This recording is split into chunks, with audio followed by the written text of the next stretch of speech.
महाराष्ट्रात कोणतीही मतदार वाढ किंवा घट नाही, केंद्रीय निवडणूक आयोगाचं काँग्रेसला उत्तर. काँग्रेसचे सगळे आरोप आयोगानं फेटाळले. बंगला दालन वाटपावरून महायुतीत नाराजी, सूत्रांची माहिती. वास्तूप्रमाणे दालन मिळालं नसल्यानं मंत्री नाराज असल्याची चर्चा. रामटेक बंगल्यावरून सस्पेन्स वाढला. बावनकुळेंच्या कुटुंबियांकडून बंगल्याची पाहणी. रामटेक पंकजा मुंडेंना मिळणार की बावनकुळेंना, याबाबत उत्सुकता. नाणार प्रकल्पाचा पुनर्विचार व्हावा असं 90% स्थानिकांनी सांगितल्यास सरकार सकारात्मक निर्णय घेईल. उद्योगमंत्री उदय सामंत यांची माहिती.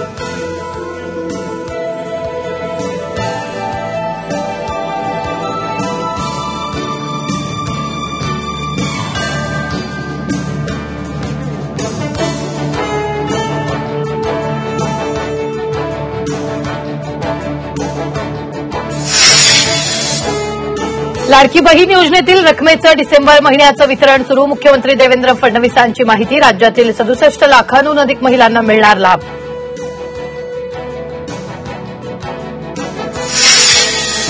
राष्ट्रवादी काँग्रेस शरदचंद्र पवार पक्षाच्या आंदोलनादरम्यान पोलिसांची फजिती. आंदोलकांनी भरलेली गाडी सीएसएमटी चौकात बंद. पोलिसांवर गाडीला धक्का मारण्याची वेळ.